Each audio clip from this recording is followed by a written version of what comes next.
নমস্কার বন্ধুরা, কথা ও কাহিনী বাই রাকা চ্যানেলে আপনাদের সকলকে স্বাগত জানাই। বন্ধুরা, আমরা পাঠ করছি শ্রদ্ধেয় সাহিত্যিক শীর্ষেন্দু মুখোপাধ্যায়ের জনপ্রিয় উপন্যাস কাগজের বউ। গতদিন আমরা আপনাদের উপন্যাসটির প্রথম পর্ব পাঠ করে শুনিয়েছি। আজ আপনাদের শোনাতে চলেছি উপন্যাসটির দ্বিতীয় পর্ব। তবে গল্প পাঠ শুরু করার আগে আপনাদের সকলের কাছে একটি ছোট্ট বিনম্র অনুরোধ। যদি আমাদের গল্প পাঠ আপনাদের একটুও ভালো লাগে তাহলে অবশ্যই আমাদের চ্যানেলটি সাবস্ক্রাইব করতে ভুলবেন না কিন্তু। আসুন এবার তাহলে গল্পে ফিরি। শুরু হচ্ছে শীর্ষেন্দু মুখোপাধ্যায়ের কাগজের বউ দ্বিতীয় পর্ব।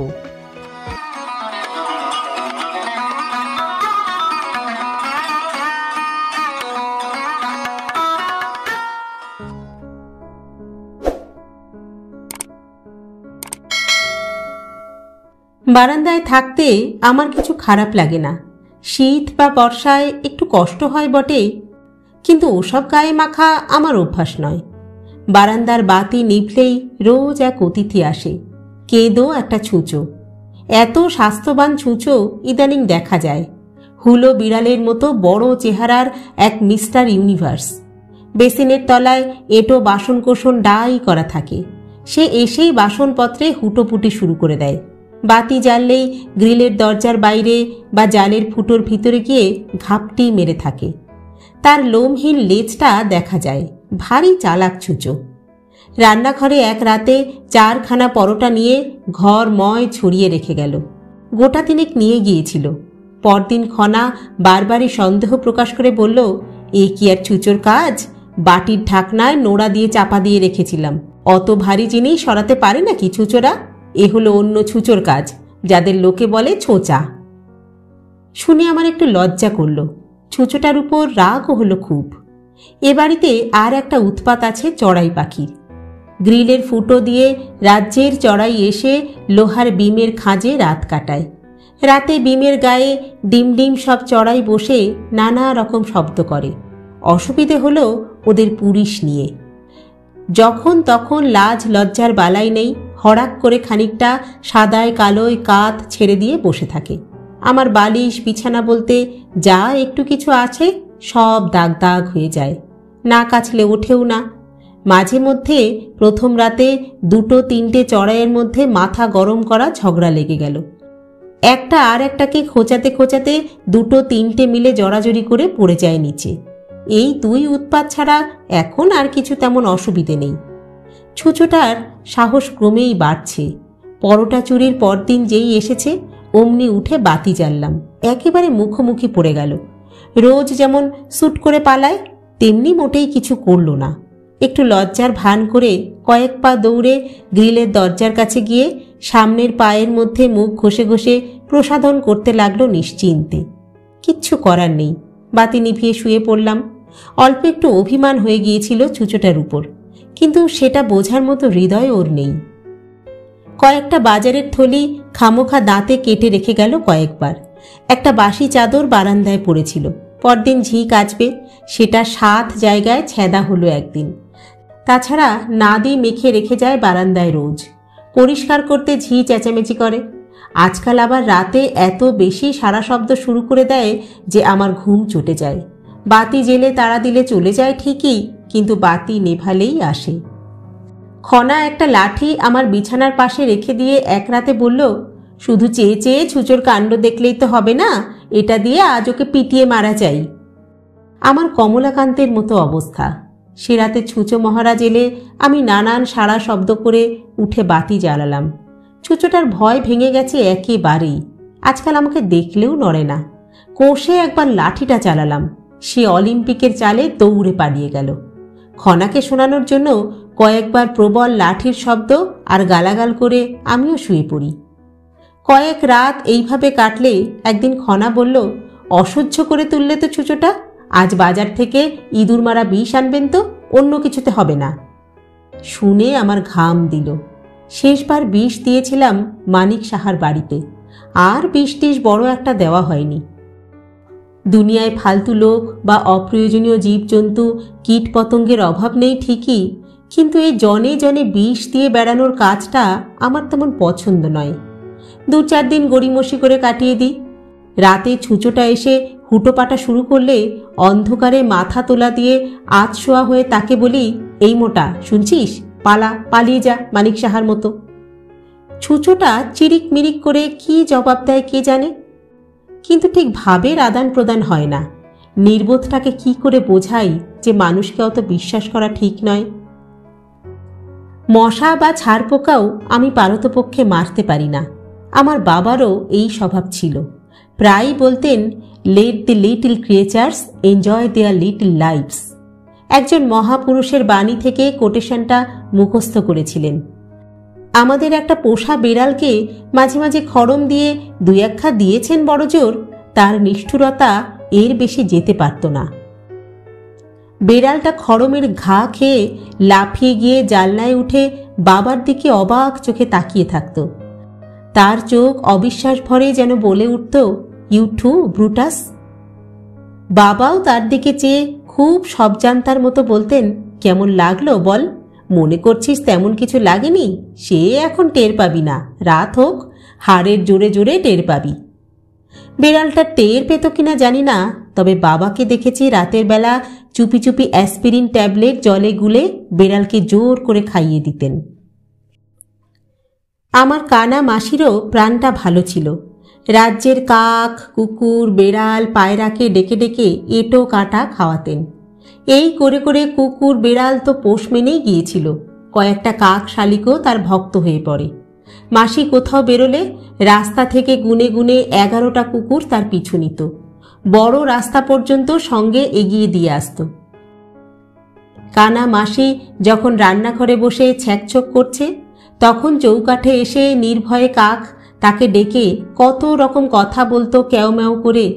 সেসব কথার জবাবও কানা মাসিকে দিতে শুনেছি। রোসো বাছা, খিদে তোমাদের সবসময় পেটের ছাল পড়ে গেলে তো আর চলবে না, বসে থাকো, ভাতের দলা মেখে দিচ্ছি একটু বাদে।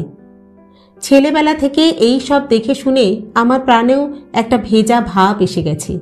কিন্তু সকলের প্রাণ তো আর আমার মতো পান্তা ভাত নয়। খনার ওসব দুর্বলতা নেই। 3 দিন বাদে সে আমাকে বাজারে টাকা দেওয়ার সময় সকালবেলাতেই বলে ফেলল, ফর্দ দেখে জিনিস আনেন, তবু ভুল হয় কেন বলুন তো? আজ যদি বিষ আনতে ভুলে যান তবে কিন্তু। বাকিটা প্রকাশ করল না খনা, কিন্তু তাতেই নানা রকম অজানা ভয় ভীতিতে আমার ভিতরটা ভরে গেল। খনার মুখে এক পলকের জন্য ঝুমুরের সেই মুখের ছায়া দেখতে পেলাম বুঝি। খনার চেহারা খারাপ নয়, আবার ভালোও নয়। ওই এক রকমের চেহারা থাকে, না লম্বা, না বেটে, না ফর্সা, না কালো। খনার মুখ, নাক, চোখ, কান সব ঠিকঠাক। গালের মাংস বেশি নয়, আবার কমও নয়। দাঁত উঁচুও নয়, আবার ভেতরে ঢোকানোও নয়। অর্থাৎ খনাকে যদি কেউ সুন্দর দেখে তো বলার কিছু নেই, আবার খারাপ দেখলেও প্রতিবাদের কোনো মানে হয় না। হাত পেতে বাজারে টাকা নেওয়ার সময়ে আজ আমি খনাকে একটু আর চোখে দেখে নিলাম। খনাকে এক এক সময় এক এক রকম দেখায়। আজ খুব রকচটা রসকসহীন দেখাচ্ছিল। সুবিনয় পারতপক্ষে বাজার হাট করতে যায় না, ওসব তার অভ্যাস নেই। খুবই চিন্তাশীল আর ব্যস্ত মানুষ। নিজের ঘর সংসার বা আত্মজনদের সে চোখে দেখেও দেখতে পায় না। তার এই দেখা টেখাগুলো অনেকটা ফিল্মহীন ক্যামেরার ছবি তোলার মতন। শাটার টিপে যাও, ছবি উঠবে না। সুবিনয়ের ভেতরেও সেই ফিল্মের অভাব আমি টের পাই। নিজের মনোমতো কাজ ছাড়া দুনিয়ার কোনো কিছুই সে লক্ষ্য করে না। বাজারের থলি হাতে যাচ্ছি, রাস্তায় সুবিনয়ের সঙ্গে দেখা। সুবিনয় মস্ত লম্বা লোক, 6 ফুট 2-3 ইঞ্চি হবে। গায়ের রং কালচে। স্বাস্থ্য খারাপ নয় বলে তাকে দানবের মতো দেখায়। ওর গায়ে যে অসুরের মতো শক্তি আছে সেটাও ও জানে না ভালো করে। নিজে সুন্দর কি কুৎসিত তাও ও খেয়াল করে কি? এই লম্বা চওড়া হওয়াটা কোনো কাজের কথা নয়, যেমন কাজের কথা নয় খুব সুন্দর বা বিখ্যাত হওয়া। যারা খুব লম্বা চওড়া কিংবা খুব সুন্দর দেখতে কিংবা বিখ্যাত ফিল্ম স্টার, নেতা বা খেলোয়াড়, তাদের একটু অসুবিধা, তারা দরকার মতো চট করে ভিড়ের মধ্যে লুকিয়ে পড়তে পারে না। অচেনা অজানা জায়গায় পালিয়ে যেতে পারে না। তারা কি করছে না করছে তা সব সময় চারপাশের লোক লক্ষ্য করে। এই অঞ্চলের বিখ্যাত গুন্ডা হলো নব। সেই নব যখন রাস্তাঘাটে বেরোয় বা দোকানপাটে যায় তখন তাকে লোকে ফিরে ফিরে দেখে, ভারী অস্বস্তি তাতে। এই যে রাস্তা উপচে শয়ে শয়ে লোকের যাতায়াত, এই ভিড়ে এমনিতে কেউ কাউকে লক্ষ্য না করুক, ভিড়ের মধ্যে মাথা ছাড়িয়ে তাল গাছের মতো উঁচু মাথার সুবিনয়কে সবাই দুপলক দেখে যাচ্ছে। সুবিনয় যদি এখন থুতু ফেলে কি ডাবের খোলের মাথায় লাথি মারে বা একটা আধুলি কুড়িয়ে পায় তো সবাই সেটা নজর করবে। ঠিক এই কারণেই আমার কখনো গড়পড়তা মানুষের উপরে উঠতে ইচ্ছা হয় না। কখনো কখনো লুকিয়ে পড়া বা পালিয়ে যাওয়ার বড় দরকার হয় মানুষের। বড় মানুষ হলে পালানোর বা লুকোনোর বড় অসুবিধে। সুবিনয়ের ডান হাতের আঙুলে লম্বা একটা ফিল্টার সিগারেট, বাঁ হাতে মাথার চুল পিছন দিকে শটাশট সরিয়ে দিচ্ছে বারবার। এটাই ওর সব সময়ের অভ্যাস। আমার সঙ্গে মুখোমুখি দেখা হলো। ফিল্মহীন ক্যামেরার চোখে একবার তাকালো আমার দিকে, কিন্তু চিনতে পারল না একদম। আমি ওকে ছাড়িয়ে খানিকটা এগিয়ে গেছি, তখন হঠাৎ পিছন থেকে ডাক দিল, উপল। দাঁড়িয়ে ফিরে তাকাই। ও খুব বিরক্ত মুখে চেয়ে বলল, কোথায় যাচ্ছিস? বাজারে। বাজারে বলে সুবিনয় যেন খানিকক্ষণ বাজার শব্দটা নিয়ে ভাবল।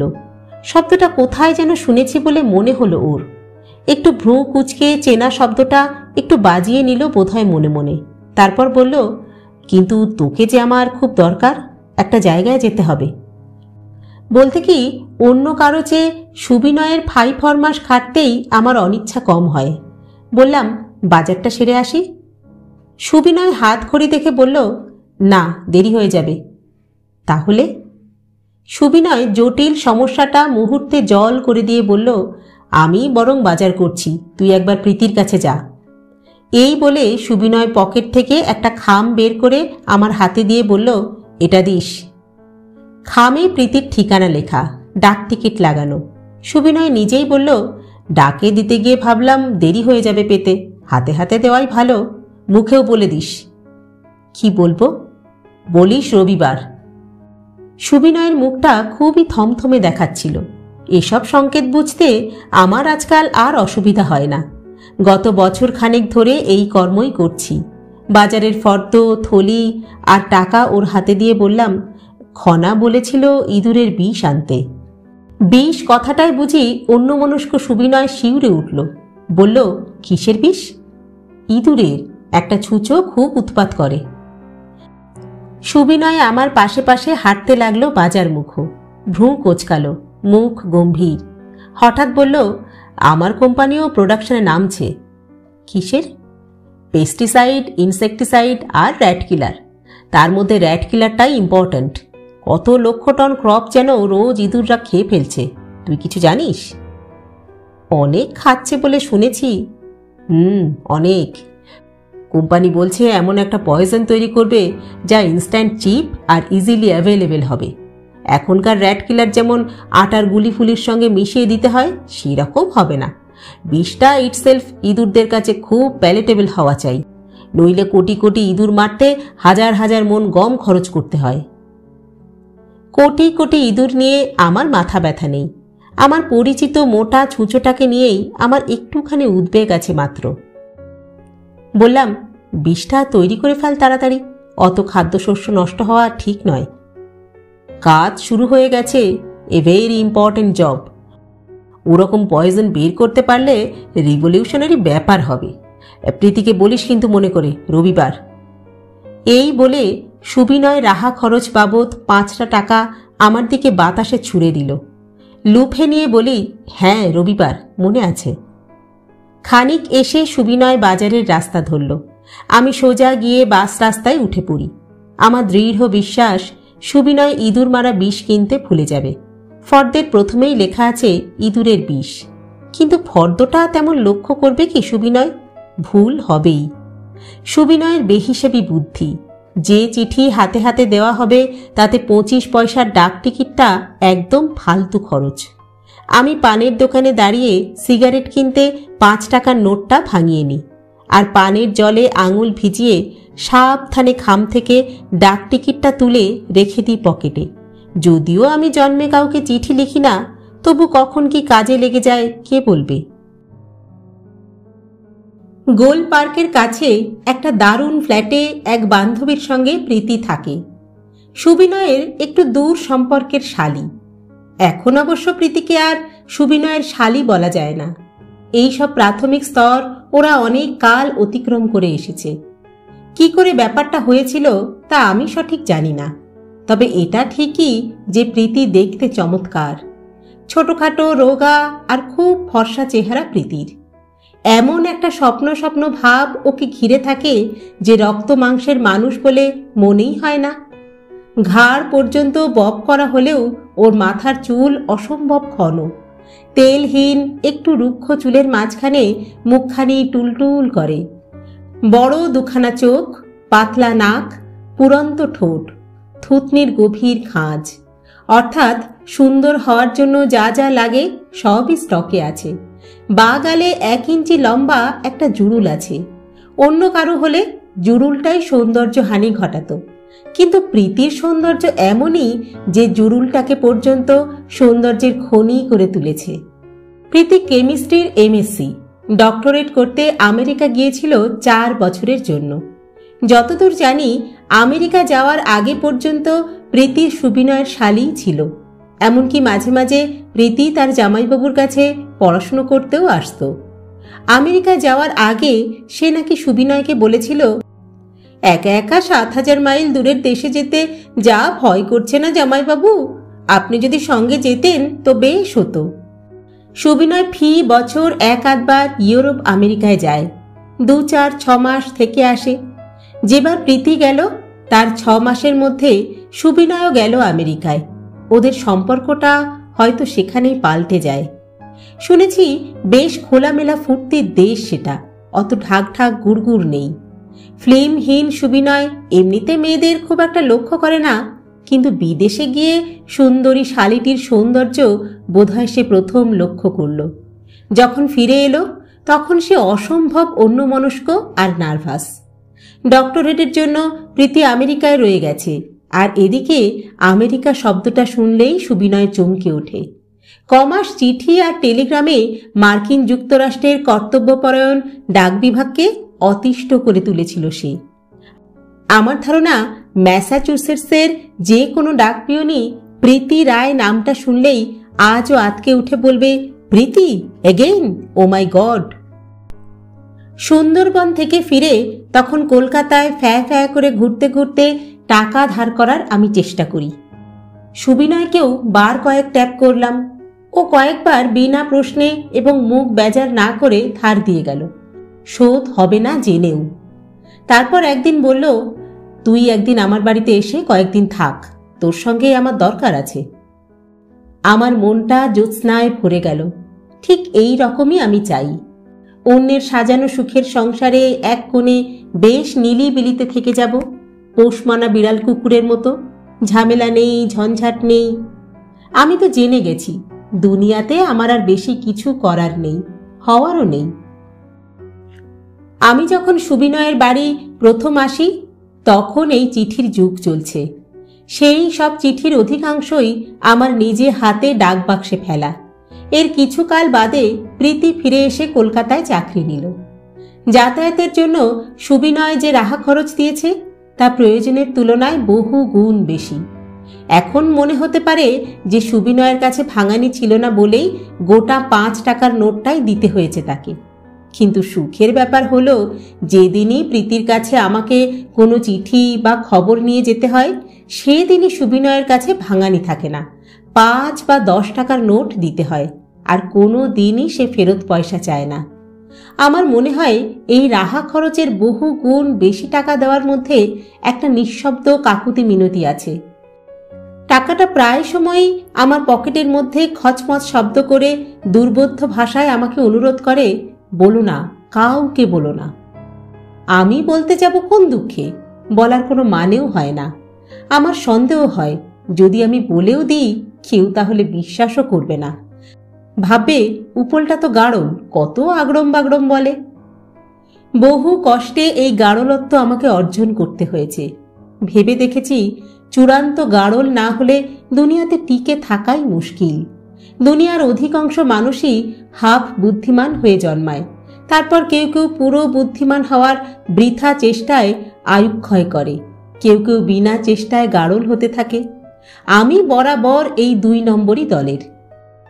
গাড়লদের সবচেয়ে বড় গুণ হলো তারা ওপরসা দুনিয়াটাকে দেখে আর ভাবে দুনিয়াটা খুব স্বাভাবিকভাবেই চলছে। দিন হচ্ছে, বাতাস বইছে, কীট পতঙ্গ, পশু পাখি, মানুষ সব বিষয়কর্মে ব্যস্ত রয়েছে, গাছে ফুল ফুটছে, আকাশে চাঁদ উঠছে, রোজ খবরের কাগজ বেরোচ্ছে বা রেডিওতে গান হচ্ছে, মেয়ে পুরুষরা বাচ্চা কাচ্চা নিয়ে ঘর করছে। ন্যায্য জীবন যেরকম হয় আর কি, বেশ চলছে সবকিছু। গাড়লরা কখনো দুনিয়ার গায়ের এই স্বাভাবিকতার জামাটা তুলে ভিতরের খোস, পাঁচড়া, দাঁত, চুলকুনি দেখবার চেষ্টা করে না, আমিও করি না। সুবিনয়ের প্রীতিকে দেওয়া এই চিঠি বা কথার সংকেতের মধ্যে কি জিনিস লুকিয়ে আছে তা যেমন গাড়ল পাবলিকের জানার কথা নয়, তেমনি আমিও জানি না বা জানার চেষ্টাও করি না। রবিবার রবিবার, আমার অবশ্য পুরো জীবনটাই রবিবার। স্কুল কলেজে 1 সপ্তাহে আরও 6টা দিন ছিল। বাস কন্ডাক্টরি করার সময় সপ্তাহে রবিবারটাও ঘুচে পুরো 7টা দিনের কাজ হলো। তারপর 7টা কাজের দিন জীবনের ব্ল্যাকবোর্ড থেকে ডাস্টার দিয়ে মুছে ফেলে এক অচেনা মাস্টার মশাই চক খড়ি দিয়ে কেবল রবিবার কথাটা লিখে দিলেন। রোজ সেই কথাটা আমি ব্ল্যাকবোর্ড থেকে মুখস্থ করি। রবিবার নিয়ে আমি খুব বেশি কিছু ভাবতে চাই না। সুবিনয় বা প্রীতির রবিবার কেমন সে সম্পর্কে আমি সম্পূর্ণ গাড়ল থাকতে চাই।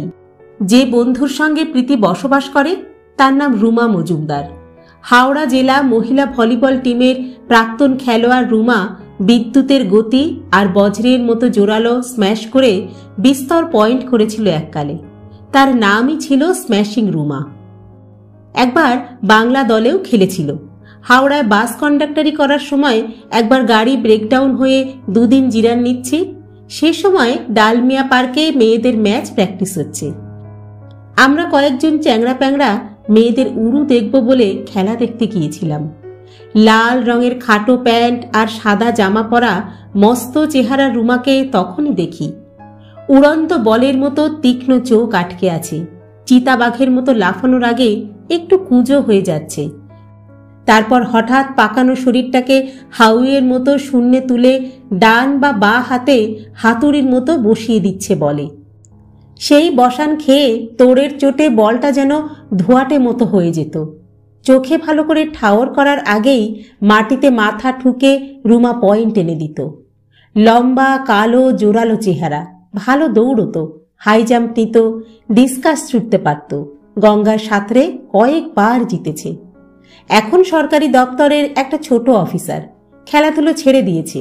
মাঝে সাঝে একটু আধটু সাঁতরায় বা টেবিল টেনিস খেলে। অফিসে তার অধস্তনরা তাকে জমের মতো ভয় খায়। রুমার চেহারাটা একটু বন্য প্রকৃতির হলেও আর মুখে একটু মেদহীন চোয়ারে ভাব থাকলেও ভয়াবহ কিছু নেই, বরং আর 5টা লাভঝাপ করা মেয়ের তুলনায় সে দেখতে ভালোই। কিন্তু তার চোখে দৃষ্টিতে এমন এক তাচ্ছিল্য আর ঠোঁটে এমন এক বক্র হাসি যে মুখোমুখি হলেই কেমন একটা অস্বস্তি হয়। আর মুশকিল হলো এই যে পুরুষদের সে দুচক্ষে দেখতে পারে না। উইমেন্স লিবের সে একজন গোড়া সমর্থক।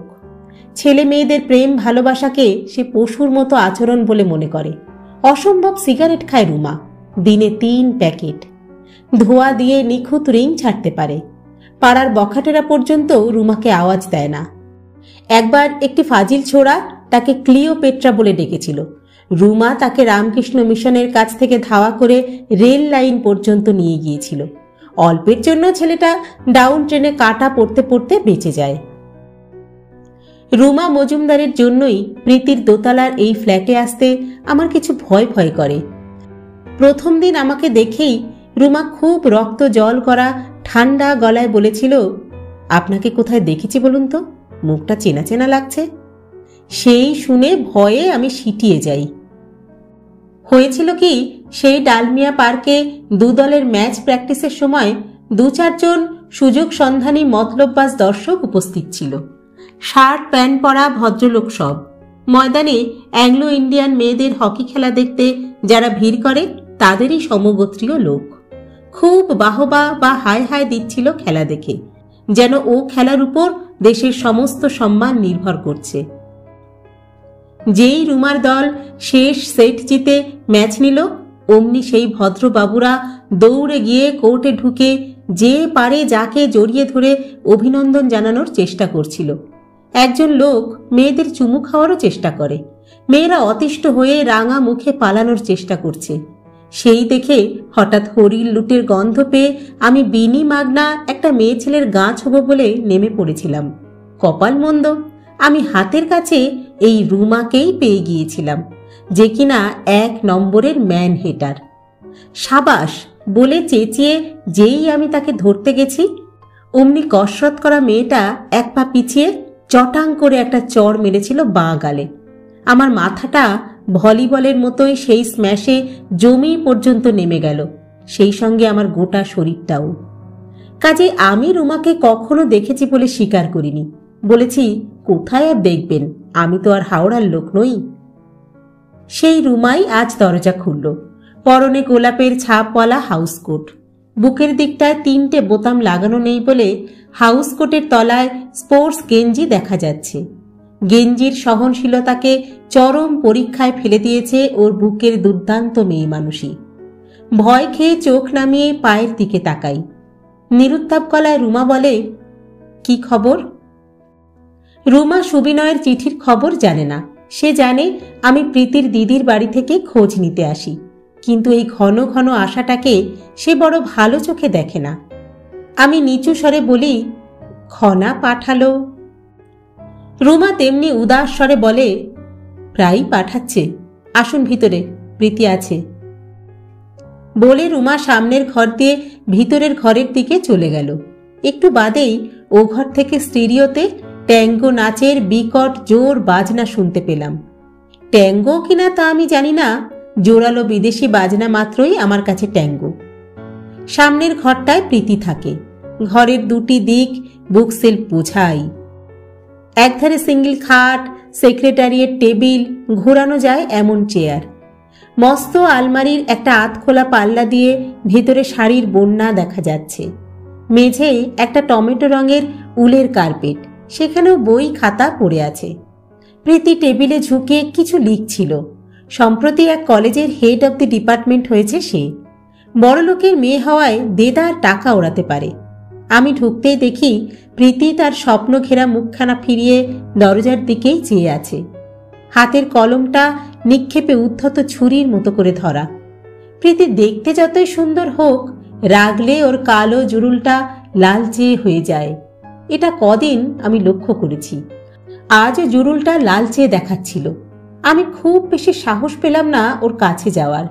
ঘরের মাঝামাঝি পর্যন্ত মুখে একটু বিনীত হাসি নিয়ে এগিয়েই ব্রেক কষলাম।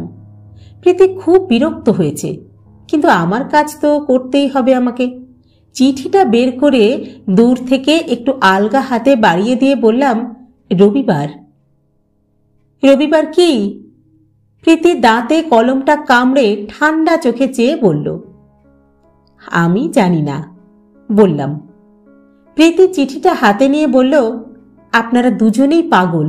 জামাইবাবুকে বলবেন রবিবার কেন, কোনো বারই নয়। আমি আর এসব প্রশ্রয় দেব না। আমি ফের বললাম, রবিবারটা মনে রাখবেন। বলেই পিছু হটে দরজার নাগালে পৌঁছে যাই প্রায়। প্রীতি চিঠিটা নেড়ে আমাকে ডেকে বলল, উপলবাবু একটু শুনুন। আমি দাঁড়াই। প্রীতি উঠে কয়েক পা কাছে আসে। তারও পরনে হালকা গোলাপি রঙের হাউসকোট, বোতাম সব লাগানো। পিছনে 1 হাত রেখে সে আমার মুখোমুখি দাঁড়িয়ে বলে, আপনি তো জানেন জামাইবাবু এসব চিঠিতে আবোল তাবোল সব কথা লেখেন, জানেন তো? না, আমি কখনো খুলে পড়িনি। ভয়ে ভয়ে বলি। পড়েননি? বলে প্রীতি যেন একটু চিন্তিত হয়। বলে, পড়েননি কেন? যা, পরের চিঠি পড়ে না।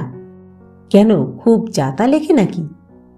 প্রীতি চিঠিটা আমার দিকে বাড়িয়ে দিয়ে বলল, আমি এটা এখনো পড়িনি, পড়বার কোনো ইচ্ছেও নেই, আপনি বরং পড়ে ফেলুন। উনি একদম পাগল হয়ে গেছেন, এরপর আমিই খনাদিকে জানাবো। আমি একটু ভড়কে যাই, গলা খাঁকারি দিয়ে বলি, এই চিঠিটা হয়তো অনুতাপের, পড়েই দেখুন না। প্রীতি খুব করুণ হেসে বলল, বেচারা। কে? আপনি? প্রীতি চিঠিটা কুচি কুচি করে ছিঁড়ে ওয়েস্ট পেপার বাস্কেটে ফেলে দিয়ে এসে আমার সামনে দাঁড়ালো। মাথার খাটো চুল দুহাতে পিছনের দিকে সরিয়ে চুলের গোড়া মুঠো করে ধরে রইল খানিকক্ষণ। খুবই মনোরম ভঙ্গি। নানা উদ্বেগ সত্ত্বেও আমি চোখ ফেরাতে পারছিলাম না। প্রীতি আমার মুখের দিকে অন্যমনস্ক হয়ে চেয়ে থেকে বলল, অনুতাপের চিঠি হলে রবিবারের কথাটা মুখে বলে পাঠাতো না। উপলবাবু, আপনি কি রবিবার কথাটার অর্থও জানেন না? আমি যথেষ্ট গাঢ়ল হওয়ার চেষ্টা করে বলি, সপ্তাহের 7ম দিন। প্রীতি গভীর শ্বাস ফেলে বলে, বেচারা। কে? আপনি? কেন? রবিবার কথাটার অর্থ অত সোজা নয়, বুঝলেন? জামাইবাবু চান রবিবারে আমি একটা বিশেষ জায়গায় ওর সঙ্গে দেখা করি। আপনাকে দিয়ে ও অনেকবারই অনেক রকম কথা বলে পাঠিয়েছে, যেমন কার্জেন পার্ক, কিংবা বিজলি সিনেমার 6টার শো, কিংবা স্যাটারডে ক্লাব। আপনি কি কখনো এসব কথা ডিসাইফার করার চেষ্টা করেননি? না, তবে খানিকটা আন্দাজ করেছিলাম। বসুন, আপনাকে কয়েকটা কথা বলবো। বলে প্রীতি তার নিজের ঘুরন্ত চেয়ারে ফিরে গেল। আমি একটা টুল গোছের গদি আটা নিচু জিনিসের উপর বসলাম।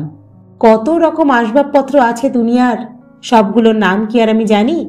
যেটার উপরে বসে আছি সেটা কি বস্তু আমার তা আজও জানা নেই। প্রীতি চেয়ারটা ঘুরিয়ে আমার মুখোমুখি হয়ে বসল। বলল, কোম্পানি থেকে জামাইবাবুকে সাউথার্ন পার্কে একটা দারুণ ফ্ল্যাট দিয়েছে, আপনি জানেন? আমি মাথা নিচু করে রাখি।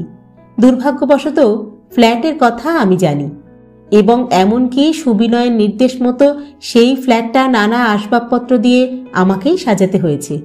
প্রায় সেখানে সুবিনয়ের সঙ্গে আমার দেখা হয়। প্রীতি আমার অপরাধ বোধের ভাবটা লক্ষ্য না করেই বলল, ফ্ল্যাটটা এখান থেকে খুব বেশি দূরে নয়, এই ধরুন 5 মিনিটের রাস্তা। ফ্ল্যাট পেয়েও জামাইবাবু সেখানে তার ফ্যামিলি কিন্তু শিফট করেননি, কেন জানেন? আমি গলা খাকারি দিই। পাশের ঘরে ট্যাঙ্গো থেমে গেছে। পর্দা সরিয়ে একবার দরজার ফ্রেমে রুমা এসে দাঁড়ালো। বলল, এনি ট্রাভেল প্রীতি? প্রীতি ঘাড় নেড়ে বলল, না। তাহলে আমি বাথরুমে যাচ্ছি। বলে চলে যাওয়ার আগে খুব কূট সন্দেহের চোখে রুমা আমাকে একবার দেখে নিল। আমি চোখ সরিয়ে নিলাম। বাঙালি মেয়েরা ক্রমশই বিপজ্জনক হয়ে উঠছে। প্রীতি একটু দুষ্টু হেসে বলল, আপনি এলেই রুমা ও ঘরে স্টেরিওতে লাউড মিউজিক কেন বাজায় জানেন? না তো, তবে বাজায় সেটা লক্ষ্য করেছি। ওর ধারণা আপনি আমার সঙ্গে প্রেম করতে আসেন। বুকটা কেঁপে গেল। আমি এবার সত্যিকারের গাড়লের মতো বলে ফেললাম, মাইরি না। বেচারা। প্রীতি বলল, কে? আপনি। এই নিয়ে এই ডায়লগ 3 বার হলো। আমি গম্ভীর হয়ে গেলাম। প্রীতি বলল, রুমা প্রেম প্রেম দু চক্ষে দেখতে পারে না, তাই পাছে আপনার আর আমার প্রেমের কথাবার্তা ওর কানে যায়। সেই ঘেন্নায় আপনি এলেই ও স্টিরিও চালায়। বেচারা। কে? রুমা। আমি স্বস্তির শ্বাস ফেলি। প্রীতি গভীর অন্যমনস্কতার সঙ্গে বলল, তবু তো রুমা আসল ব্যাপারটা জানে না। যদি জানতো একজন লোক যার স্ত্রী আর সন্তান আছে এবং সে সব ভুলে আমাকে বিয়ে করতে চাইছে, তাহলে ও বোধহয় সুইসাইড করে বসত। আমিও একটা দীর্ঘ শ্বাস ফেললাম। আর কি করব? প্রীতি এই কদিন আগেও এত ভালো মেয়ে ছিল না।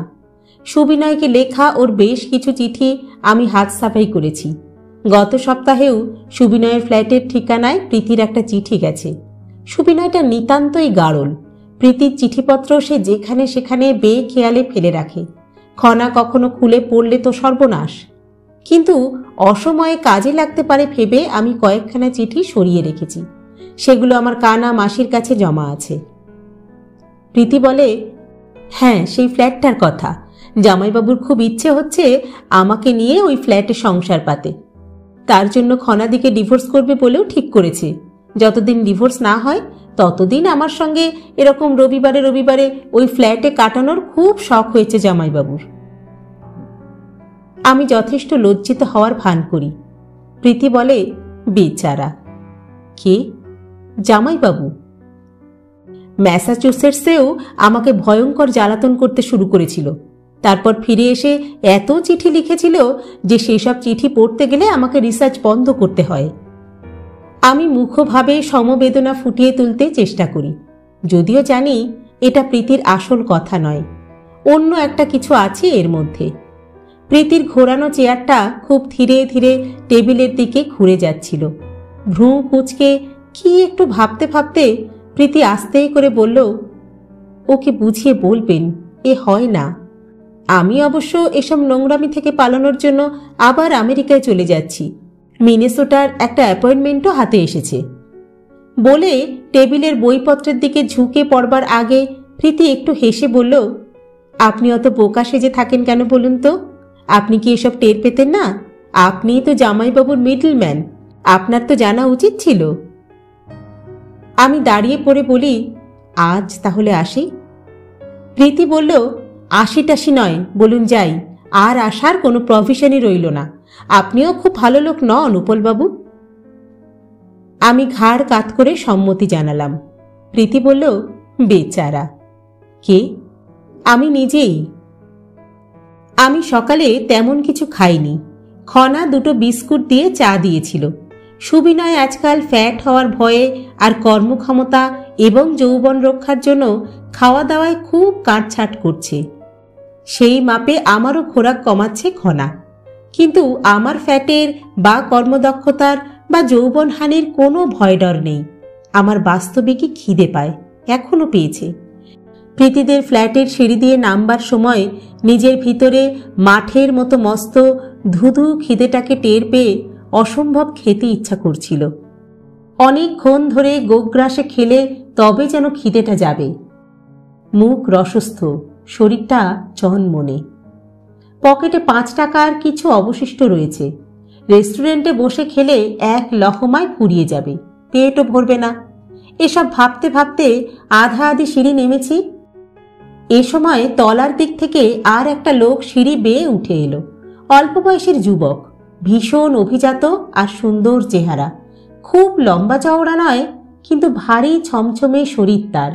পরনে হাঁটুর কাছে পকেটওয়ালা নীল রঙের জিন্স, গায়ে ক্রিম রঙা দুটো বুক পকেটওয়ালা একটা জামা, পায়ে সম্বরের গোড়ালি ঢাকা বুট, চোখে একটা বড় চশমা, হাতে মস্ত একটা ঘড়ি। ঘাড় থেকে স্ট্র্যাপে একটা ব্যাগ ঝুলছে। এক পলকেই বোঝা যায় এ লোকটা বিদেশে থাকে বা সদ্য বিদেশ থেকে এসেছে। শীষ দিতে দিতে তরতর করে সে উঠে আসছিল। আমার মুখোমুখি পড়ে এক্সকিউজ মি বলে দেয়ালের দিকে সরে গেল। তার মুখে একটু মেয়েলি কমনীয়তা আছে, খুব ফর্সা রং। চোখের দৃষ্টির মধ্যে যে সুদূরতা মিশে আছে তা দেখলে বোঝা যায় এ খুব পড়াশুনো করেছে বা করে। ব্যাগের গায়ে লেখা প্যান অ্যাম। আমাকে পেরিয়ে উপরে উঠে গেল যুবকটি। সিঁড়িতে দাঁড়িয়ে ঘাড় ঘুরিয়ে দেখলাম প্রীতিদের আধ খোলা দরজার সামনে দাঁড়িয়ে যুবকটি ভালোবাসার গলায় ডাক দিল, প্রীতি। আমি তাড়াতাড়ি নেমে আসতে থাকি। আমি চাই না প্রীতি এই অবস্থায় আমাকে দেখে ফেলুক। নামবার সময় ভাবতে থাকি, যদি কখনো এই যুবকটির সঙ্গে সুবিনয়ের মারপিট লাগে তবে কে জিতবে? সুবিনয়েরই জেতবার কথা, যদি এ ছোকরার কোনো মার্কিন প্যাঁচ ফ্যাঁচ জানা না থাকে।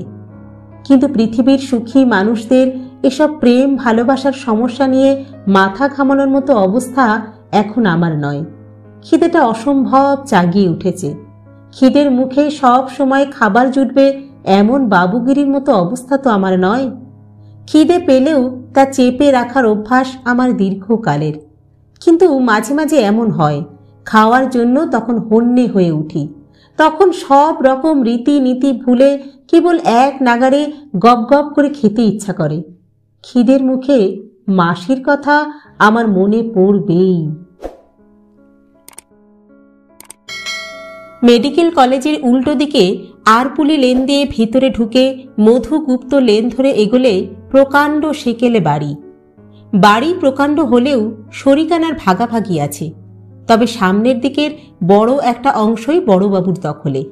বাড়ির সামনে বড় একটা দরজা, দরজার দুদিকে চওড়া টানা দুটো রক। বাঁ দিকের রক বড়বাবুর, ডান দিকের রক ছোটবাবুর।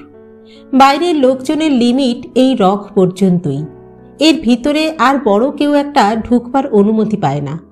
প্রায় দেখি কেউ দেখা করতে এলে বড়বাবু তার রকে বা ছোটবাবু তার রকে দাঁড়ান। দু ভাইয়ের রঙই ফর্সা টকটকে, বেশি লম্বা না হলেও পেট, কাঁধ, বুক, পায়ের গোছা নিয়ে বিশাল চেহারা, পরনে গামছা, খালি গা ও পা। রকে রাজা রাজরার মতো বুকে আড়াআড়ি হাত রেখে দাঁড়ান। প্রয়োজন হলে ঘন্টার পর ঘন্টা তেমনি দাঁড়িয়ে কথা বলেন।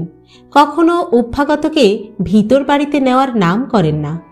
যদি কেউ জিজ্ঞাসা করে গামছা পরে আছেন কেন, তাহলে শীত, গ্রীষ্ম, বর্ষায় সকালে বা বিকেলে দু ভাই একই উত্তর দেন, এই তো এবারে গা ধুতে যাব।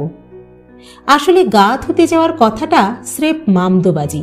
আমি জানি দু ভাই বাইরে বেরোনোর প্রয়োজন ছাড়া বাড়িতে সব সময় গামছা পরে থাকেন। অবশ্য তাদের গামছার প্রশংসা না করাটা অন্যায় হবে। তারা যে গামছা পরে থাকেন তা বাজারের সেরা জিনিস। বড় ভাই গিরিবাবু একসময় দারুণ ঘুড়ি উড়াতে পারতেন, এখন পায়রা পোষেন, পাশা খেলেন।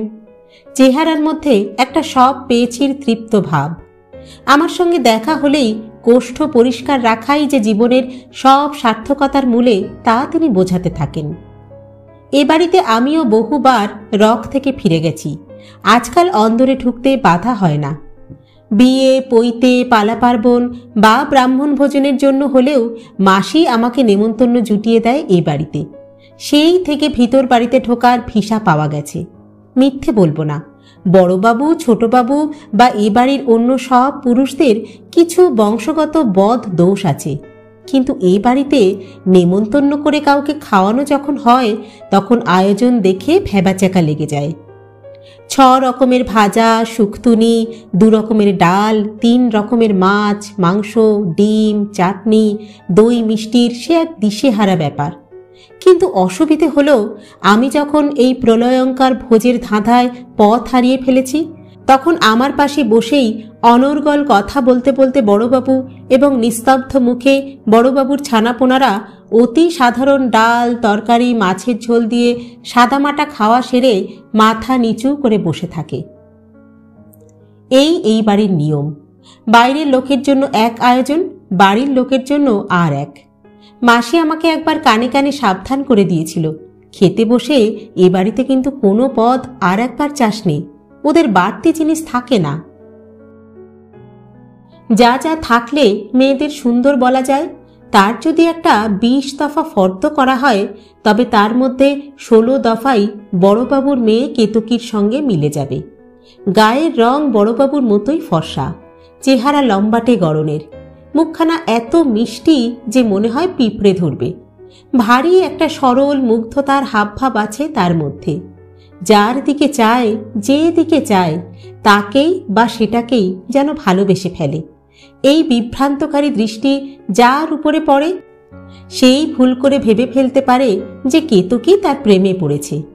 গয়লা শিব পূজন থেকে শুরু করে পাড়ার ছেলে ছোকরা, এমনকি আমি পর্যন্ত ভাবি কেতকীর কটাক্ষের প্রভাব ক্যান্সারের মতো সমাজ দেহে ছড়িয়ে পড়ছে দ্রুত। ট্রেনের কামরায় বা বাসের জালনায় যারা এক ঝুঁকে তার চোখে চোখ রাখতে পেরেছে, তারা কেউই বোধহয় আর স্বাভাবিক জীবনযাপন করতে পারছে না। এই রকম হিসেব ধরলে সারা কলকাতায় এবং সারা পশ্চিমবঙ্গে কেতকীর প্রেমিক অগুন্তি। কেতকীর নামে ডাকে এবং হাতে রোজ যত চিঠি আসে তার হিসেব এবং ফাইল রাখতে একটা পুরো সময়ের কেরানি দরকার। বড়বাবু কেরানি রাখেননি, তবে কেতকীর ভাইদের অবসর সময়ের একমাত্র কাজ হলো চিঠি ধরা। দরজার ফাঁকে, জালনার ফোকরে, ডাক বাক্সে, বইয়ের ভাঁজে, ঘরের জল নিকাশি ফুটোয়, ভেন্টিলেটারে সর্বদাই তারা চিঠি খুঁজছে এবং পাচ্ছে, এমনকি ছাদে ঢিল বাঁধা চিঠিও প্রতিদিনই বেশ কিছু এসে পড়ে।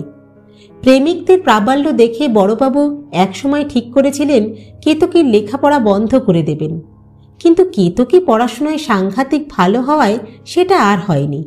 এমনকি কেতকী এখন MA পাশ করে মঙ্গল কাব্যে নারীর সাজ নিয়ে রিসার্চ পর্যন্ত করছে।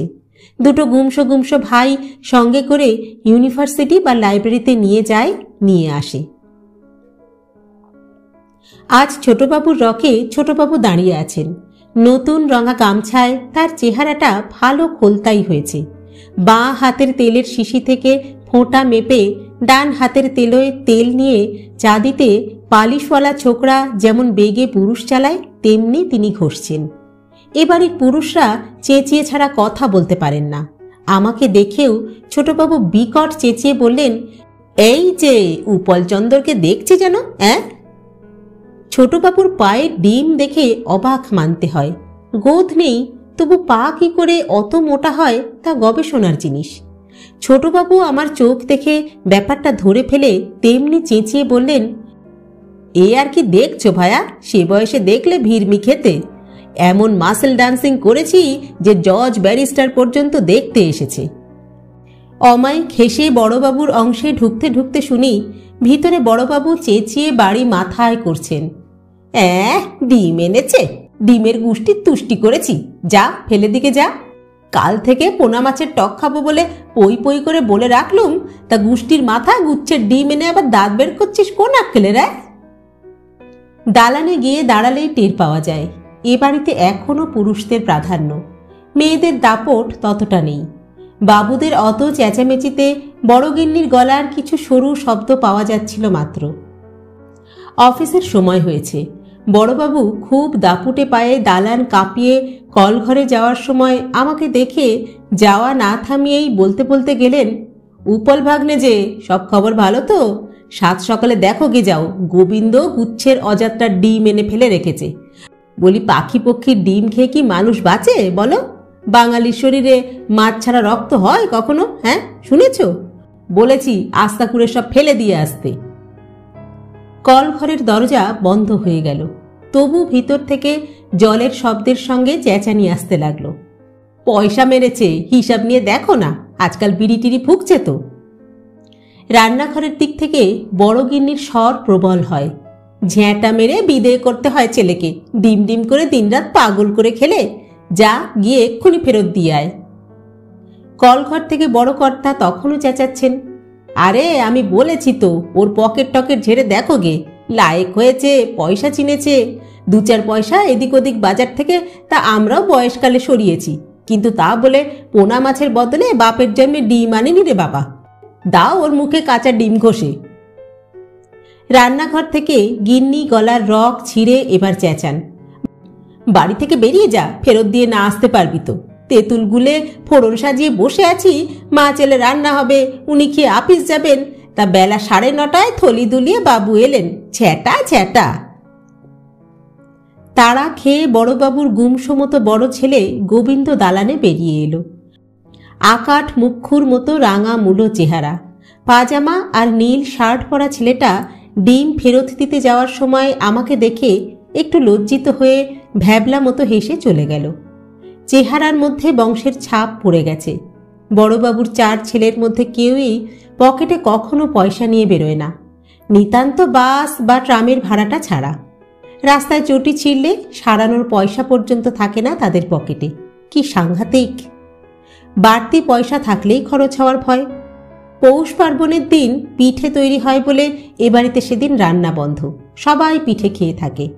আমার বাবার সেই বাড়িওয়ালা বাবাকে হরতালের আগের দিন 2 বার বাজার করতে দেখে ক্ষেপে গিয়েছিলেন। এদের দেখলে সেই বুড়ো বাড়িওয়ালা নিশ্চয়ই ভারী খুশি হতেন।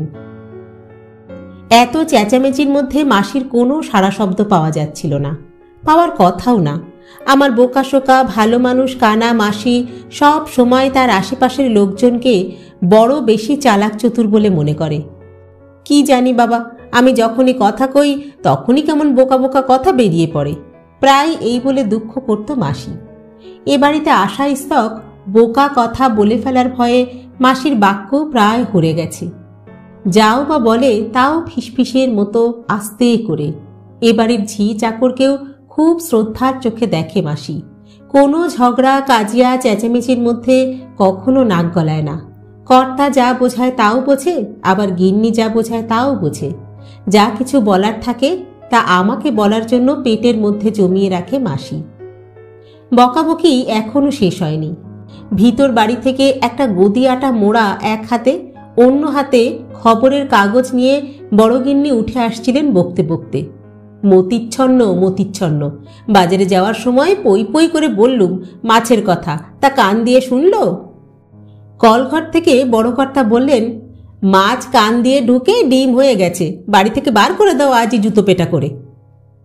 মাসির কাছে যাতায়াত করতে করতে আমি এ বাড়ির পুরনো লোক হয়ে গেছি, তাই বড়গিন্নি আমাকে দেখে লজ্জা পেলেন না।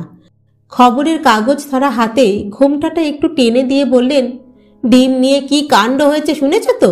আমার ছেলেরা সব ওই রকমই। যাও, ঠাকুরজি রান্নাঘরে আছে। মাসি রান্নাঘরেই চৌপর দিন পড়ে থাকে, আমি জানি, ইচ্ছে করেই থাকে। রান্নাঘরের বাইরের দুনিয়াটায় মাসির বড় অস্বস্তি। মাসি আলু কুচিয়ে নুন মাখা শেষ করেছে, কড়াইতে তেল হয়ে এলো। ছাড়ার আগে তেলের ফেনার শেষ বুদবুদটার মিলিয়ে যাওয়া একটা চোখে সাবধানে দেখছিল। মুঠোয় ধরা জল নিংড়ানো ঝিরঝিরে করে কুচনো আলু। আজ মাছের বদলে বড়বাবু এই আলু ভাজা দিয়েই খাবেন। মাসি বলে ডাকতেই মাসি ঠান্ডা সুস্থির মুখখানা ফেরালো। কানা চোখটার কোলে জল জমে আছে। একগুচ্ছ উঁচু নোংরা দাঁত ঠোঁটের বাইরে বেরিয়ে থাকে সব সময়। ওই দাঁতগুলোর জন্য কখনোই দুই ঠোঁট এক হয় না। দুগালের হনু জেগে আছে। ময়লা ধানের ঘোমটাটায় আধো ঢাকা মাথায় অনেকগুলো পাকা চুল ভেসে আছে। মাসি একদমই দেখতে ভালো না, দাঁতগুলোর জন্যই আরও কুৎসিত দেখায়। বাবার দু একজন শুভানুধ্যায়ীরা বা বন্ধু বান্ধবরা বাবাকে বলেছিল, বাপু হে, দ্বিতীয় বিয়েটা আরেকটু দেখে শুনে করলে পারতে। বাবা জবাব দিত, না হে, বউ সুন্দর টুন্দর হলে আমি হয়তো বউ খেপা হয়ে যেতাম, তাহলে আমার উপলের কি হতো? উপলকে মানুষ করার জন্যই তো দ্বিতীয় বিয়েতে বসা। কানা মাসি সুন্দর নয় বলে আমার তো কিছু খারাপ লাগে না।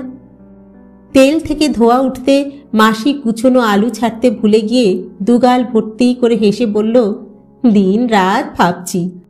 ও উপল, দুবেলা পেট ভরে খাস তো? খাই, আমার খাওয়ার চিন্তা কি? পিড়ি পেতে বস। বসলাম। বললাম, মাসি তেল পুড়ে যাচ্ছে, আলু ছাড়ো। তেলে পড়ে আলু চিরবিরিয়ে উঠল। মাসি এক চোখের দৃষ্টিতে গরু যেমন বাছুরকে চাটে তেমনি চেটে নিল আমাকে। বলল, একটা মাত্র চোখ, তা সে চোখেও ছানি আসছে। উদাস হয়ে বললাম, আসবেই, বয়স হচ্ছে তো। কলঘর থেকে বড়বাবু মাটি কাঁপিয়ে বেরোলেন। শব্দ হলো। মাছের শোক এখনো ভুলতে পারেননি, চেঁচাচ্ছেন সমানে। বললুম তো বিড়ি টিড়ি খেতে শিখেছে, খোঁজ নিয়ে দেখো গে যাও, কত করে ডিমের জোড়া এনেছে বলল। বলতে বলতে বড়বাবু পুরনো সিঁড়িতে ভূমিকম্প তুলে ওপর তলায় উঠে গেলেন। মাসি একটা সোনার মতো রঙের ঝকঝক করে মাজা কাঁসার থালায় ভাত বাড়তে লাগলো। এমন যত্নে ভাত বাড়তে বহুকাল কাউকে দেখিনি। নিখুঁত একটা নৈবেদ্যর মতো করে সাজানো ভাতের ঢিপি। একটা ভাতও আলগা হয়ে পড়ল না। ঢিপিটার উপর ছোট্ট একটা মধুপর্কের মতো বাটিতে এক রত্তি ঘি। নুনটুকু পর্যন্ত কত যত্নে ভাতের পাশটিতে সাজিয়ে দিল, দেখলে খেতে ইচ্ছে করে। মাসি বলল, আজ মাছ নেই বলে ঘিয়ের ব্যবস্থা, নইলে ঘি রোজ দেওয়ার কথা নয়। গোবিন্দটা বড্ড বকুনি খেলো আজ। মাসির রান্নার কোনো তুলনা হয় না। আমাদের মতো গরিব গুরবর বাড়িতে কি বা খাবার ব্যবস্থা ছিল? তবু মাসি জলকে তেল বলে চালিয়ে কি কাঠখোলায় ভাজা সম্বর দিয়ে এমন সব রান্না করত যে আমরা পাত চেটে পুটে খেতাম।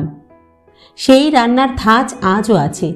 মাসি একটু নিরামিষ বাটি চচ্চড়ি যখন বড়বাবুর পাতে সাজিয়ে দিচ্ছিল, তখন পুরনো আভিজাত্যের গন্ধ নাকে এসে ঠেকল।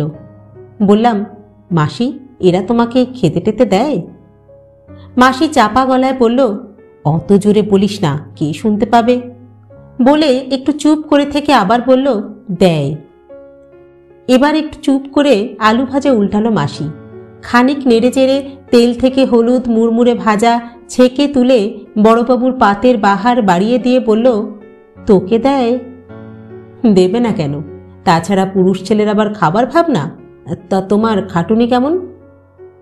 মাসি রেখে ঢেকে বলল, সে আর বেশি কি, দুবেলা মোটে তো রান্না। চোখটাই আজকাল বড় অসুবিধে করে। তা সকালে খেয়েছিস তো? চা আর বিস্কুট। তুমি? বড় অফিসে গেলে এইবার খাবো। বস, তোর জন্য একটা জিনিস রেখেছি। কতকাল আসিস না বলতো? মাঝরাতে উঠে বুক কেমন করে, কাঁদি কত। ওপর থেকে বড় গিন্নি ডাক দিল, ঠাকুরজি ভাত দিয়ে যাও। মাসি এক হাতে থালা অন্য হাতে ডালের বাটি নিয়ে উঠে গেল। ফাঁকা রান্নাঘরে বসে নিজেকে খুব খারাপ লাগলো। আমার কত কিছু করার কথা ছিল, তার একটা কিছু হলে মাসির কি এ বাড়িতে রেঁধে খেতে হয়? একটু বাদে মাসি ফিরে এসে বলল, ওদের ফাই ফরমাস খাটিস নাকি? খাটি। খাটিস? না খাটলে ভালো মতন খেতে দেবে না। আর বড়কে বলে রেখেছি ওর অফিসে তোর জন্য একটা কাজের ব্যবস্থা করে দিতে। বড়বাবু আমাকে কেন দেবে? তার বড় ছেলেকে ঢোকাবে বরং। তোকেও দেবে। বিকম পাস কি চারটিখানি কথা নাকি? হ্যাঁ, বড়র একটা ছেলেরও অত বিদ্যা আছে। তাছাড়া তুই কত কি জানিস, গান, আঁকা, পাঠ করা। মাসি পুরনো একটা কৌটো খুলে 2-3টে পাউরুটির টুকরো বের করে আমাকে দিয়ে বলল, খা। মাসির এই এক রোগ, কোনো কিছু ফেলবে না। আমাদের বাড়িতে লাউ বা আলুর খোসা পর্যন্ত ফেলতো না, চচ্চড়ি বা ভাজা করে ফেলত। এমনকি পেঁপের খোসা পর্যন্ত রসুন টসুন দিয়ে বেটে কি একটা ব্যঞ্জন তৈরি করে ফেলত। পাউরুটির টুকরোগুলো বিস্কুটের মতো কটকটে শক্ত। মাসি বলল, উনুনের ধারে রেখে রেখে করেছি, ভালো না? ভালোই। খেতে খেতে বলি, পয়সা করি দেয় কিছু? না, পয়সা দিয়েই বা হবে কি? মাঝে মাঝে তোকে একটু জামা টামা দিতে ইচ্ছে করে। কেমন একটা ছোট লোকি পোশাক পরে বেড়াস। গোবিন্দর কেমন সব জামা কাপড়। কিন্তু কাজ টাজ হয় না কেন তোর বলতো? হ্যাঁ, তাহলে তোর কাছে থেকে দুবেলা দুটো রেঁধে খাওয়াতাম। খনার দেওয়া বাজারের পয়সা থেকে বা সারা বাড়ি আতি পাতি করে খুঁজে যা পয়সা করে জমিয়েছি, তা সব শুদ্ধ গোটা 30 টাকা হয়েছে। সেগুলো আনার সময় পাইনি আজ। সুবিনয়ের দেওয়া 5টা টাকার যা অবশিষ্ট আছে, তা থেকে 2টি টাকা পকেট থেকে বের করে মাসিকে দিয়ে বলি, রেখে দাও, কিছু খেতে টেতে ইচ্ছা করলে কিনে খেও। কানা চোখে জল পড়ছিলই, এবার ভালো চোখ দিয়েও জল গড়াতে লাগলো। ঠাকুরজি ভাত আনো, বড় গিন্নি সিঁড়ির উপর থেকে বলে। যাই বলে মাসি বাটি টাটি নিয়ে উঠে গেল। রান্নাঘরটা ঝকঝক করছে, পরিষ্কার। কোথাও এতটুকু ঝুলকালি নেই, মেঝেয় গুচ্ছের জল পড়ে নেই, খাবার আঢাকা অবস্থায় রাখা নয়। মাসি এসব কাজে পিএইচডি। মাসি খবরের কাগজে মোড়া একটা মুগার থান হাতে নিয়ে এসে বলল, এটা দিয়ে 2টো জামা করিয়ে নিস কেমন? হাতে নিয়ে দেখি পুরনো হলেও আসল মুগার জিনিস। এখানে সেখানে কয়েকটা ছোপ ছোপ জলের দাগ বাদ দিলে এখনো বেশ ঝকমক করছে। বললাম, কোথায় পেলে? বড়র মা মরে গেল বছর 2 হবে। তার সব বাক্স প্যাটরা ঘেটে এই সেদিন পুরনো কাপড় চোপড় যা বেরিয়েছিল তা থেকে বড় গিন্নি এইটা আমাকে দিয়েছে। তখনই ভেবে রেখেছি তুই এলে তোকে জামা করতে দেব। ভালো দর্জিকে দিয়ে বানাস কেমন? ভালো না জিনিসটা? কেতকীর সঙ্গে খুব ঝগড়া হচ্ছে বাড়ির সবার। কেন? কেন আর, মেয়েটা বড় ভালো, কিন্তু ওকে ছোড়ারা এমন যন্ত্রণা করে, ওর দোষ কি? আমি চুপ করে থাকি। কেতকীর ব্যাপারে মাসির একটা দুরাশা আছে। মাসি চায় কেতকীর সঙ্গে আমার বিয়ে হোক। বললাম, মাসি কেতকীকে নিয়ে অত ভেবো না, ওকে নিয়ে ভাববার অনেক লোক আছে। মাসি দমের আলু সেদ্ধ করে খোসা ছাড়াচ্ছিল। বলল, কাকে নিয়ে না ভেবে পারি বল? আপনা থেকেই তো সব ভাবনা আসে। এই যে গোবিন্দটা আজ বকুনি খেলো, সেই বসে বসে আমি সারা দিন মান ভাববো। বড় গোবেচারা ছেলে, ডিমের নামে পাগল। কত দিন লুকিয়ে চুরিয়ে আনে, বলে ভেজে দাও, আমিও দিই। মনটা একটু খচখচ করে। একদিন ছিল যখন মাসির গোটা বুকখানা জুড়ে শুধু আমিই ছিলাম, আবার এখন সেই জায়গায় অন্য লোকজন একটু আধটু ঠেলাঠেলি করে ঢুকে পড়ছে। দোষ নেই, আমি মাসির বলগা ছাড়া ছেড়ে এক বুক দয়া নিয়ে মাসিই বা একা পড়ে থাকবে কেমন করে? মায়া এমনিই থাকতে থাকতে দেখতে দেখতে একজন না একজনের উপর ঠিক পড়ে যায়। বললাম, কেতুকিকে নিয়ে তুমি অত ভেবো না মাসি, আমার গতিক তো দেখছো। মাসি একটা চোখে ছানি থাকা সত্ত্বেও বেশ খর করে তাকিয়ে বলল, হাল গতিক খারাপটা কি? হ্যাঁ, বরাবরই তুই একটু কুড়ে বলে, নইলে তোরটা খেয়ে লোকে ফুরোতে পারতো না। মা যেমন ছেলেকে চেনে তেমন আর কে চিনবে রে? ওসব কথা বলিস না। বস, একটু দমটা কষাই, দুখানা রুটি দিয়ে খেয়ে যা। নাকি ভাত খাবি দুটো? না না, ঝামেলায় তুমি যেও না, 5টা কথা উঠে পড়তে পারে। মাসি একটা মাত্র ছানি পড়া চোখ সার্চ লাইটের মতো আমার উপর ফেলল। স্টিমারের বাতি যেমন তীরভূমির অন্ধকার থেকে খানা খন্দ গাছপালা সব ভাসিয়ে তোলে, মাসির চোখ তেমনি আমার ভিতরকার খিদে টিদে জ্বালা যন্ত্রণা সব দেখে নিল। বেশি কথার মানুষ নয়।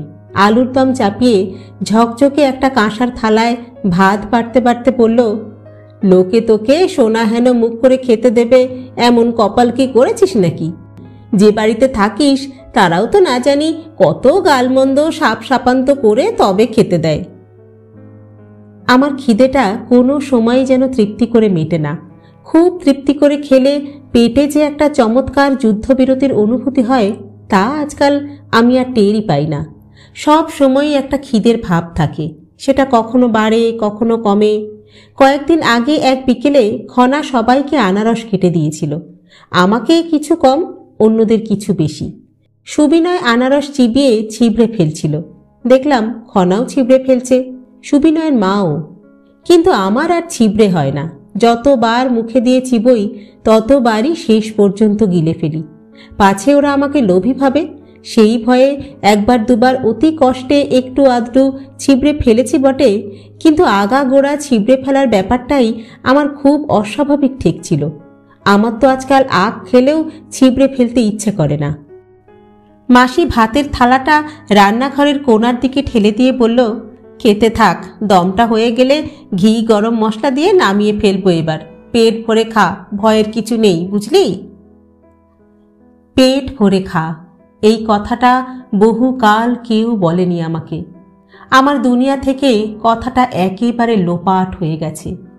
তাই ভাবি, শুধু এক থালা ভাতের জন্য নয়, ওই কথাটুকু শুনবার জন্যই বুঝি মাসির কাছে মাঝে মাঝে এই আশা আমার। ভাতের থালাটা নিয়ে আবডারে সরে বসে খেতে খেতে বলি, মাসি, এর জন্য তোমাকে না হয় আবার কথা শুনতে হয়। মাসি আলুর দমের ঢাকনা খুলে চারিদিকে গন্ধে লণ্ডভণ্ড করে দিয়ে বলল, অত কিটির কিটির করিস কেন রে বাপ ঠাকুর? সারাদিন এই বাড়ির জন্য গতরপাত করছি, তাও যদি আমার ছেলে এখান থেকে শুধু মুখে ফিরে যায় তো এর চেয়ে ফুটপাতে গিয়ে আমার থাকা ভালো। মাসির এই তেজ দেখে আমি অবাক হয়ে যাই। আগে মাসির এত তেজ ছিল না। এই বাড়িতে বেগার খেটে খেটে কি মাসির একটা মরিয়া ভাব এসেছে নাকি? জালনার শিকের ফাঁকে একটা বেড়াল লাফ দিয়ে উঠে এসে পরিষ্কার গলায় ডাকল, মা। মাসি তার দিকে চেয়ে বলল, সারাটা সকাল কোন মুলুকে ছিলে? হ্যাঁ, এখন হাত জোড়া বসে থাকো ওইখানে, খাবেই বা কি? আজ মাছ টাচের কোনো বালাই নেই। জালনার বাইরে একটা কাক হুতুম করে এসে বসল। একটা চোখে মাসিকে দেখে খুব মেজাজে বলল, খা। মাসি তাকেও বলল, মুখ পোড়া কোথাকার, যখন তখন তোমাদের আসবার সময় হয়, যা এখন একটু ঘুরে টুরে আয়। বলতে বলতে মাসি বিড়ালকে এক খাবলা দুধে মাখা ভাত দিল, জালনার বাইরে কাকটাকে 2 টুকরো বাসি রুটি দিয়ে বিদায় করল। আমি ঠিক বুঝতে পারছিলাম এইসব কাক বিড়াল সেই আমাদেরগুলোই নাকি। মাসির গন্ধে গন্ধে এখানেও এরা এসে জুটেছে। বললাম, মাসি, সারাটা জীবন তোমার পুষ্যিরা আর তোমাকে ছাড়ল না, কাক কুকুর বেড়াল আমি। মাসি বলল, মুখ্যু। কে তুই? এই যে বলে বেড়াও আমি বিকম পাস, মস্ত লায়েক। তা হলেও তুই মুখ্যু। যে নিজেকে কাক কুকুরের সমান ভাবে সে মুখ্যু ছাড়া আর কি? তাই তো হয়ে যাচ্ছি মাসি দিনকে দিন। বালাই 60, একদিন দেখিস তোরটা কত লোকে খাবে। আলুর দম দিয়ে মাখা ভাত মুখে দিয়ে দুনিয়া ভুল হয়ে গেল। আমি কোথায় আছি, আমি কে, এসব জরুরি ব্যাপার পর্যন্ত আর মনে পড়ছে না। পেটের ভিতরে এক অপরিসীম প্রশান্তি নেমে যাচ্ছে। মনে হয় আমার হৃদয়ের কোনো সমস্যা নেই, মস্তিষ্কের কোনো চাহিদা নেই। আমার কেবল আছে এক অসম্ভব খিদে। সেই মুহ্যমান অবস্থা থেকে যখন বাস্তবতায় জেগে উঠি, পৃথিবীটা তখন নতুন রকম লাগে। একটা কুয়াশার মতো আবছার ভিতর থেকে রান্নাঘরটা যখন আবার চোখের সামনে ভেসে উঠল, তখন দেখি দরজার চৌখুপিতে সাংঘাতিক ঝলমলে রঙে একটা মেয়ের ছবি কে এঁকে রেখেছে। অবাক হয়ে মেয়েটা আমাকে দেখছে, আমিও অবাক হয়ে তাকে দেখি। মেয়েটা বলল, উপলদানা। কেতকীকে দেখে মনে হলো সে খুব হালে খোলস ছেড়েছে, কেমন অন্যরকম দেখাচ্ছে তাকে, রোগা বিষণ্ণ। সেই ভালোবাসার চোখও যেন আর নেই। লজ্জা পেয়ে বলি, এই দেখো না, মাসি জোর করে খাওয়ালো। কেতকী একটা শ্বাস ছেড়ে বলল, আপনার খুব খিদে পেয়েছিল, এমনভাবে খাচ্ছিলেন। মাথা নিচু করে অপরাধীর মতো বলি, হ্যাঁ আমার খুব খিদে পায়। আমার পায় না। এই বলে কেতকী তার স্নান করা ভেজা এলো চুল বাঁ কাঁধের উপর দিয়ে আবার সামনে এনে আঙুলে জ্বর ছাড়াতে ছাড়াতে বলল, খাওয়া জিনিসটাই এত বাজে আর বিচ্ছিরি, আমার একদম খেতে ইচ্ছা করে না। লোকে কি করে যে এত খায়। মাসি জড়সড় হয়ে বসেছিল। বেরিয়ে থাকা দাঁতের উপর দুটো মাছি এসে মারপিট করে উড়ে গেল। মাসি টেরও পেল না। কেতকী পিছনে হেলে আবার তার চুলের গোছ পিঠে ফেলে দিয়ে বলল, পিসি খুব ভালো রাঁধে, কিন্তু তবুও আমার খেতে ইচ্ছা করে না। এই বলে কেতকী চলে গেল। মাসি অকারণে বলল, বড় ভালো মেয়েটা, খাওয়া টাওয়া খুব কম, কোনো বায়নাক্কা নেই। আমি বললাম, বেশ ভালো, পড়াশুনোতেও খুব মাথা। কেবল ছোড়াগুলোর জ্বালায়, তা ও কি করবে? হ্যাঁ, ও কারো দিকে ফিরেও দেখে না। তবু সেদিন বড় গিন্নি ওকে কি মারলে, তারপর মেয়ে 3 দিন খায়নি। অবাক হয়ে বলি, অত বড় মেয়েকে মারলো সে আবার কি গো? তাও কি মার বাবা, একবার ছড়ি দিয়ে, একবার জুতো দিয়ে, শেষমেশ তো মেঝে মাথা ঠুকে ঠুকে উস্তুম কুস্তুম মার। সে মার দেখে আমার বুকে ধরাস ধরাস শব্দ, আর শরীরে তো পুরো কাঁপুনি উঠে গেল। হয়েছিল কি? ওই গলির মোড়ের লাল বাড়িটায় একটা গুন্ডা মতো ছেলে থাকে, তার বড় বার হয়েছে। রাস্তায় ঘাটে যখন তখন কেতকীকে জ্বালাতন করে। তার সঙ্গে আবার ছোট কর্তার আবার 60 আছে। কাকা হয়ে ভাইজিকে হেনস্থা করার কি যে রুচি বাবা। সেই ছোট কর্তার লাই পেয়ে ছোড়াটার আরও তো সাহস বেড়েছে। এই তো সেদিন কেতকী কলেজ থেকে ফিরছে সন্ধেবেলা, ছোড়াটা মোড়ে একটা ট্যাক্সি দাঁড় করিয়ে রেখেছিল। কেতকী যেই এসেছে অমনি তাকে 2-3 জন মিলে ধরেছে ট্যাক্সিতে তুলবে বলে। চেঁচামেচি রই রই কাণ্ড, শেষ পর্যন্ত আর নিয়ে যেতে পারেনি এই ভাগ্য। সেই জন্য নির্দোষ মেয়েটাকে ধরে এই মার কি সেই মার। পুলিশে ধরিয়ে দিল না কেন ছেলেটাকে? কে দেবে বাবা, সে ছেলের ভয়ে নাকি সবাই থরহরি। বড় কর্তা খানিক চেঁচামেচি করলো রাস্তায় দাঁড়িয়ে, তারপর সব চুপচাপ। মার খেয়ে কেতকী আমাকে ধরে সে কি কান্না। কেবল বলে, বাবাকে বলো আমাকে বিয়ে দিয়ে দিক, আমি আর এসব যন্ত্রণা সইতে পারছি না। উৎসুক হয়ে বলি, কাকে বিয়ে করতে চাই কিছু বললো? না, তেমন মেয়ে নয়, মা বাবা যার সঙ্গে দেবে তাকেই বিয়ে করবে। তাই তো বলছিলাম, তোর যদি একটা কিছু হতো, একটু যদি মানুষের মতো মানুষ হতি। বড় ভালো ছিল মেয়েটা, একদিন ঠিক সন্ডাগুন্ডায় টেনে নিয়ে যাবে। একটা দীর্ঘ নিঃশ্বাস ছেড়ে উঠে পড়ি।